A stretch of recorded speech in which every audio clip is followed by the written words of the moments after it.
and welcome to Finextra.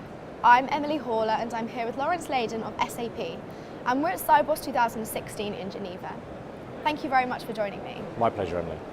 What are the drivers for corporate banks to follow their retail banking counterparts and digitalise? I think the important part to realise with corporate banks is really we need to look at the end-to-end value chain and how we move from the transaction execution element of the relationship into much more of a value add. So how can we turn those relationships we have with our corporate customers away from just selling products to them and really add value in every part of that value chain?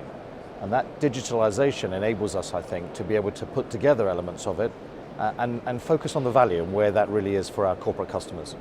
How does digitalisation challenge corporate banks, and how well are they doing in overcoming the challenge so far? So I think it's interesting, currently there's a lot of silos within the corporate banking environment, and what we need to do is to work out how we bring those various silos together.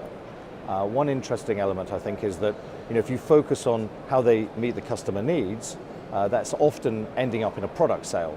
And what the customers really want is how you can add value to them, how you can bring together all of those elements into much more of a smooth value chain, how much you can look at things like the future development of the company, where it's going, how you can help it grow and flourish, as opposed to just selling the next product.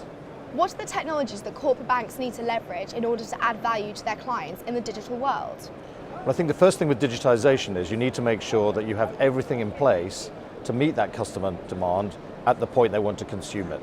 That's very different from a lot of silo processes. I think the second thing is, as we move into that world where everything's much more connected, where the relationship is more fluid, how do you protect that? So I think there'll be a much more focus around things like how you look at the identity, how you look at delegated authorities, how you look at the efficacy of those transaction elements. So blockchain obviously will be an important part. I think understanding how those various elements of technology come together within a platform potentially, how you can leverage data without having to replicate it, why are we still moving lots of data between systems and then reconciling it and then reporting on it. All of those things really, to move into a real-time world, will require you, I think, to look at the overall end-to-end provision of that service. And I think it will drive a lot of people into looking at their core systems, looking into cash management, looking into how the business network can come together. So for us, for example, I think within SAP, we think business networks will become increasingly important, understanding the supply chain of our customers and making sure we can add value throughout all elements of that chain. Laurence, thank you very much. My pleasure, Emily. Thank you for watching.